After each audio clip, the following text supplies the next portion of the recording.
What's poppin'? It's your homie Bang, man. Your homie Boo Bang, man. I'm come on this thing today, man, to talk about something a little bit different, right? Talk about myself, right? This is my past and shit, right? So it's gonna be, I guess you could say something like my testimony. And you know, I'm doing this because, as y'all probably heard me say before, I'm writing a book about myself and about my life, right? And so, just to get a little push going before the book come out, I guess I would do a little, just a little summary of my life. It's a little summary to let people understand, why I am how I am and what made me who I am, right?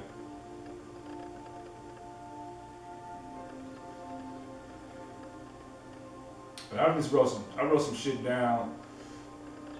Just things throughout my life.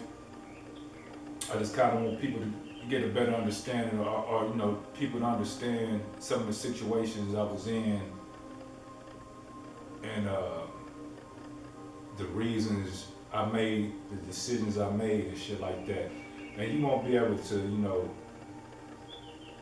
understand all of it because I ain't gonna go through the whole shit in detail. But when the book come out, you'll be able to read that book and get a better understanding of all the shit I'm talking about, right?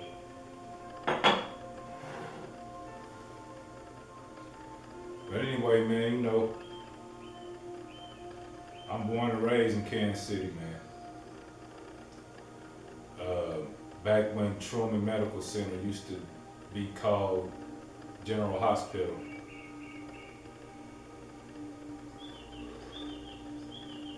I was born in 1976, man. 1976. My mom's name is Dorothy. Rest in peace, mama. She passed away.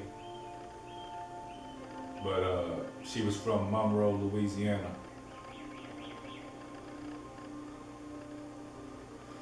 So yeah, my mom was born in Monroe, Louisiana, right? And the man that I understood that was my father, or that was the father figure in my life at that point in time when I was a baby, when I was born, it was with my mom, right? His name was James Lewis Douglas. And so that's how I got my name, James. And so the first house that, first neighborhood, first area I lived in as a baby from the hospital was 42nd, East 42nd Street, right off of Truce. Stayed in the duplex.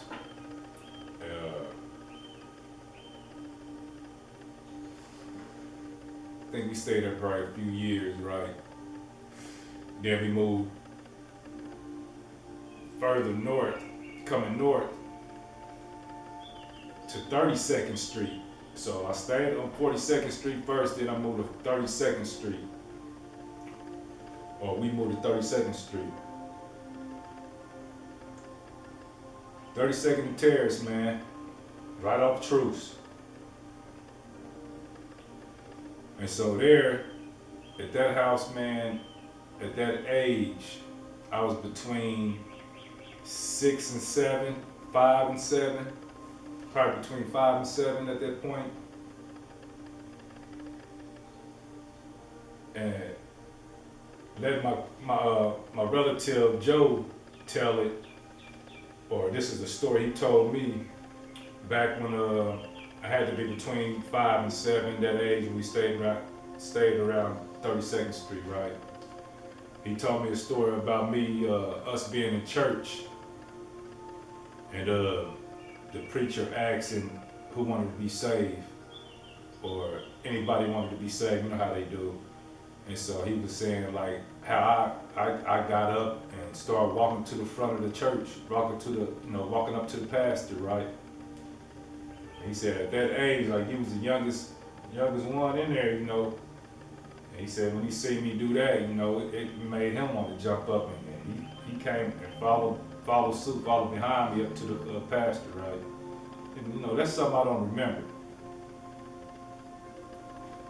Like I said, I was about between 5 and 7.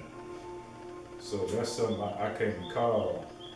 But my cousin Joe, he told me that story and shit. Said, one memory is sticking his head with me about me and shit. And so I say that to say, so evidently, as a little dude, as a little one, I was already, trying to reach out and get in tune with God, right? It was just something about, I guess, the spirit or whatever, right? So, just moving forward though, about age 7, man, the man that I knew, James Lewis Douglas, that I knew as my father, which later on became my 2 youngest sisters' father, actual father. So James Lewis, he became my 2 youngest sisters' father, right? And so, okay, we'll fuck it up. Get kind of dark. Get some light on in here. Hold up, get a little dark quick.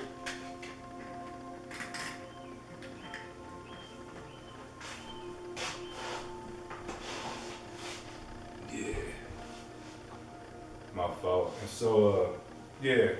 Anyway, he passed away and shit when I was like 7. But at age 7, between age 5 and 7, I learned a few things, right? I learned about death. I learned about God and the devil. And I learned about violence, because at between 5 and 7, I remember being body slammed and shit, and, slammed off a bicycle and shit from an older person in the neighborhood and shit, on some retaliation shit, right? Because he thought I did something to his little brother or whatever. But that was the first time at age between 5 and 7 that I learned about violence, God and the devil, and death, right? Between age, and then, going on to age 8. I'm just saying all this so you can get a kind of clear picture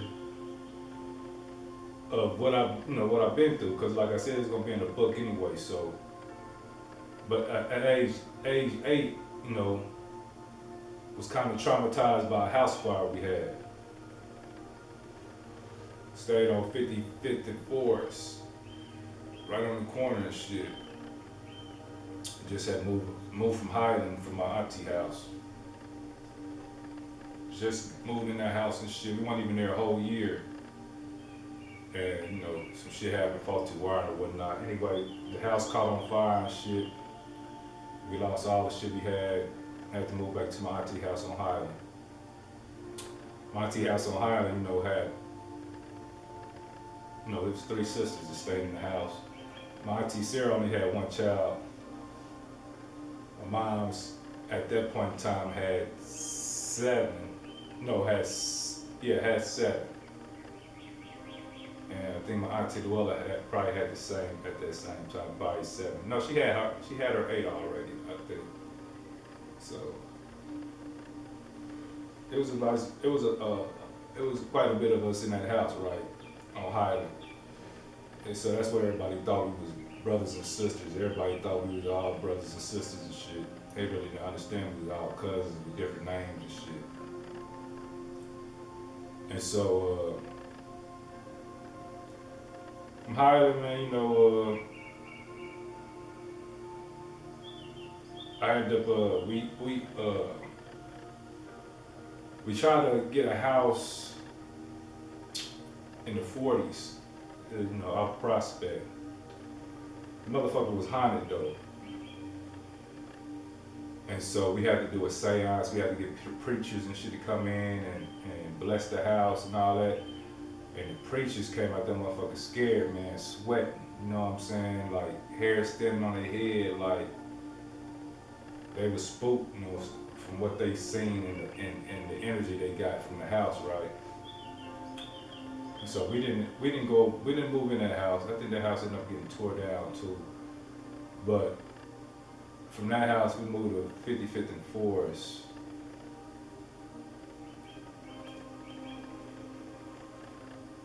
Actually, 56 and Forest. 56 and Forest.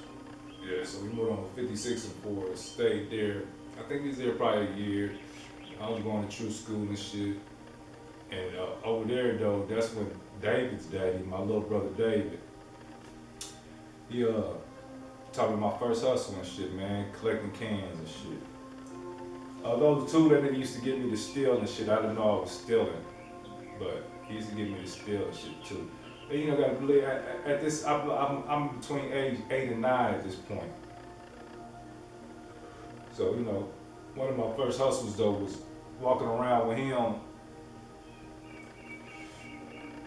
And don't mean to sound racist enough, but in the white neighborhoods, because they left their cans out for, recycling people to come pick up.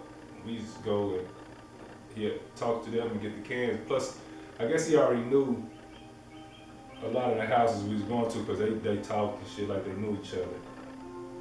So, we'd go collect cans all day and shit and then go to the little recycling bins they used to have, on different sites. And so that was one of my first hustles, right? So then, from there I moved to the west side, And I forgot too, on 42nd Street, that was the first time that I actually felt the interest in females. You know what I'm saying? So between 5 and 7, on 42nd Street, I forgot to say that before all this other stuff. There was a female that stayed next door in a nice sized family, but it was one particular female named Princess that I kind of had a liking to, I guess I would say. And we used to communicate and shit a little bit until different things happened. So. But yeah, that was my first time between 5 and 7. I had felt the interest in females. And a particular female, her name was Princess.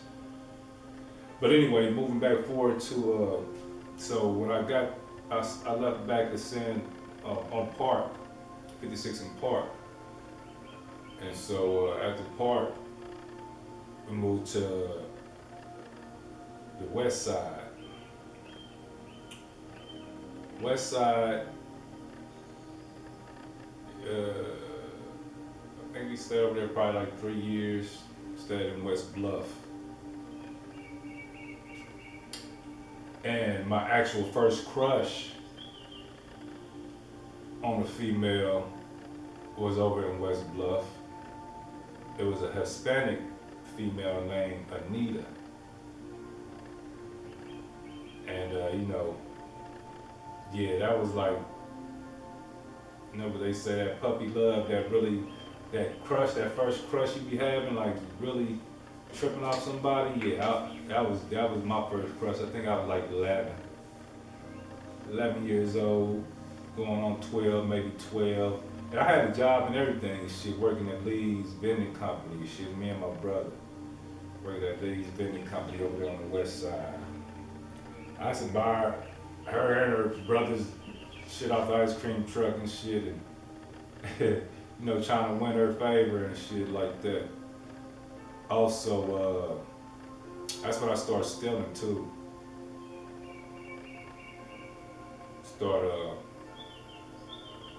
We was running in groups and shit, going to Crown Center, stealing the shit. I remember stealing her silver necklaces and shit. Cause I started stealing necklaces. That my first jewelry I think I stole was over on the west side. I started stealing, silver chains and shit, silver bracelets. And we breaking the meters. We weren't breaking in meters, we was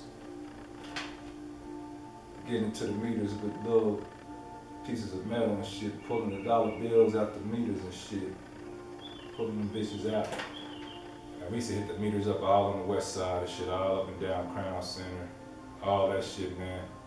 Hopping on the trains and shit, going to Kansas, getting chased by the railroad police,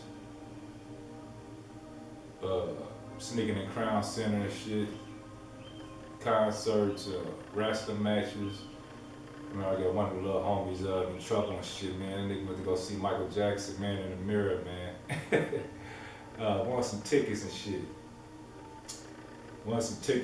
Man, off a Pepsi can. First person to bring a Pepsi can and shit on a Pepsi bottle to the booth. I think it was Q104 at the time. And we ended up getting the tickets. I don't know how the fuck they gave tickets to young kids. We weren't even with no parents. Well, anyway,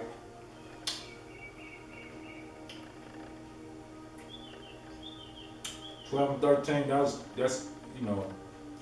when I started learning about the gangs. Going back and forth out south, back to the west side, seeing the Mexican gangs. It's all spray painting on all over the place and shit like that. Then going back out south to the hood on Highland and seeing gang shit spray paint everywhere. So I started like, okay, now this shit starting to spread everywhere. I remember seeing my cousin Joe had some information and shit on gang shit. I remember seeing some paperwork and shit he had. Anyway, so 12 and 13, that was like my first run in with the gang shit. Then first run in with the police.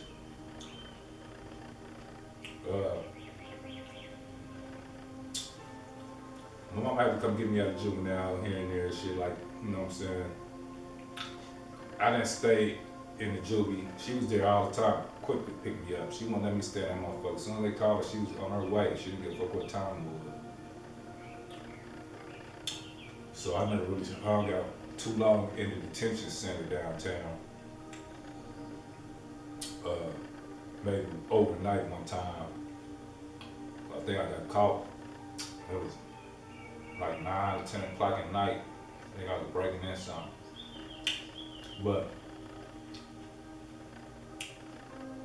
and all the petty little shit I got caught up, as a juvenile. I got 45 days in juvenile one time. Breaking in the car and shit. So yeah, that sent me on that way. Like, yeah, they gave me too many breaks, so 45 days in Nate land and shit, all Crip niggas, man. All Crip niggas is in there too. And I had just started, like I said, learning about the gang shit and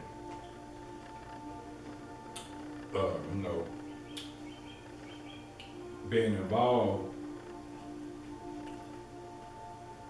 or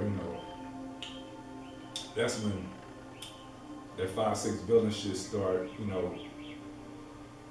taking root. And so it was early on. That was kind of overshadowed by the blood gang shit coming in. And so once the blood gang shit hit the hood, it was still 5-6 building shit, but it kind of morphed into this, this some blood shit, right?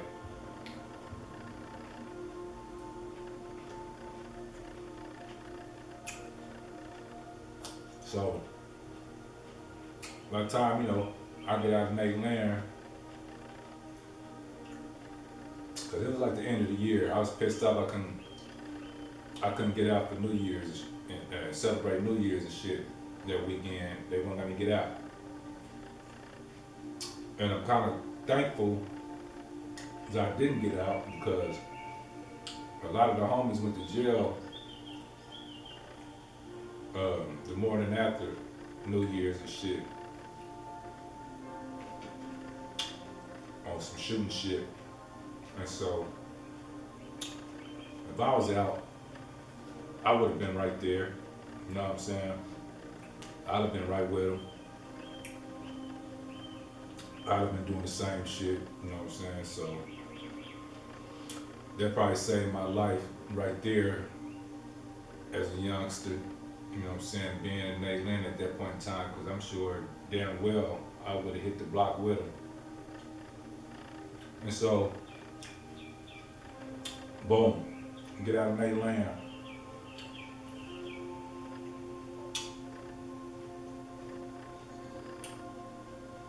Run into one of the homies.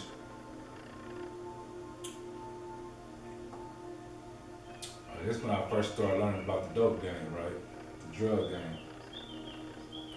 I wasn't really into the drug game shit, I was into stealing, breaking into cars and shit.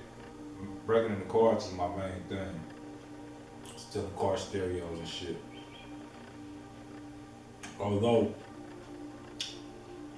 when we went fishing and shit, cause we used to go fishing all the time with my uncle and my pops, my real pops, which I'll tell you about later on. But anyway,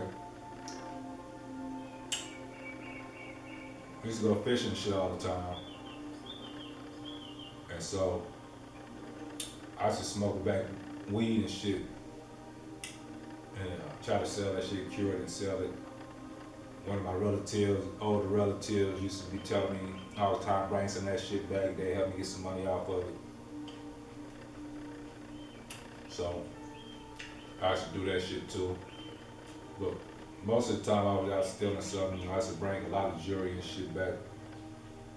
I had a lot of older relatives, not a lot of older relatives, I had certain older relatives that used to kind of like, as soon as they know I come back, they know I want something. Or they'll ask me, when you hit something, let me know, come to me, I'll help you get rid of it, or some shit like that, right? So every time I would hit a lick or do something right, I'll come back to a certain family members that was older than me, show them what I had. Excuse me. And they pick all the nice shit out, all the good shit, I didn't know back then it was the good shit and nothing like that, the name brand shit and all that. But looking back at it now, I see that, And sometimes, as it went on, I understood the game too. I started learning it and what was good and what wasn't, and was kind of holding back on certain shit sometimes, trying to get, but like all the name brand shit, man, all the jewelry with hella diamonds and shit, I used to bring that shit in. Basically get that shit away from a little bit of change, man, because I didn't know no better.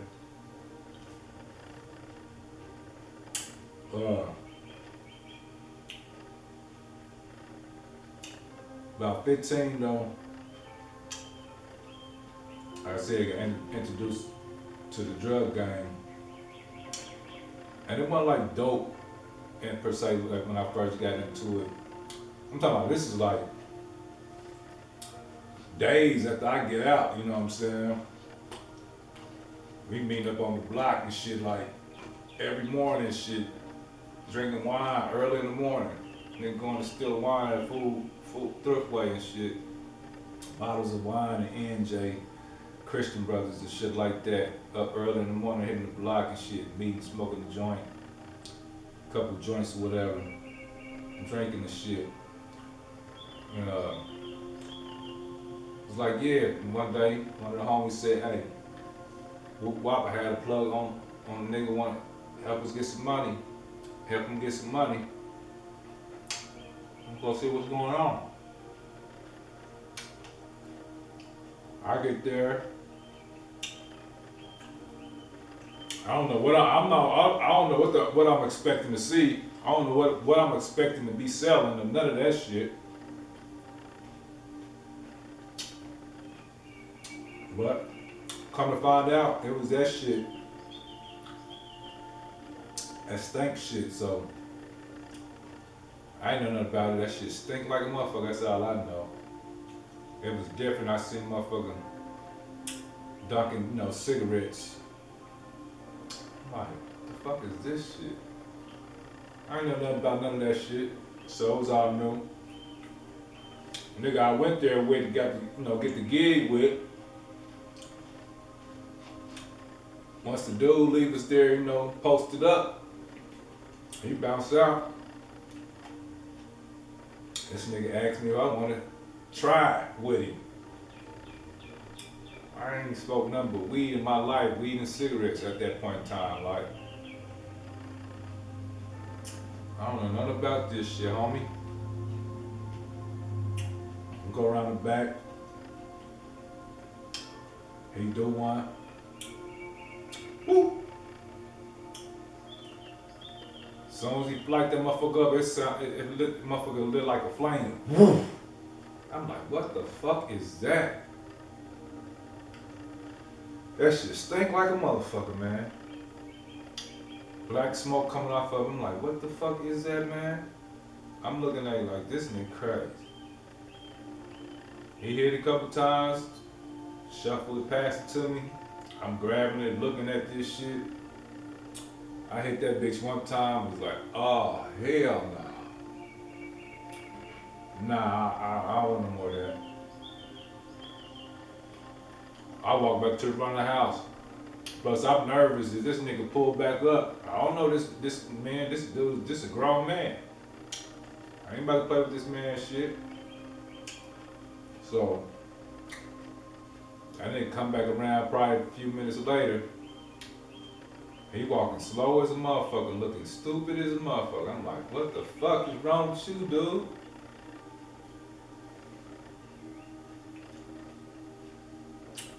That's the first thing I start hustling, man. So going back to the block with that shit. Steal a couple every now and then. Take it back to the block, see if I can sell them on the block.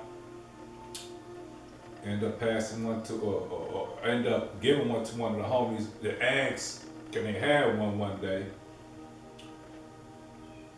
Them niggas hit that shit, niggas hitting that shit. Now, every day they want me to bring them one back. One day them niggas asked me to hit it with them, start talking that shit, you scared shit and all that shit. I'm like, nigga, I ain't scared, I just don't like that shit. But peer pressure at that young age, 15, 16. I was 15, 16, yeah, probably going on 16 maybe. But, feeling like I'm the head, the leader in the group and shit like that. Niggas ain't about to make me feel like no punk in front of all the homies, nigga. So I hit the shit with everybody.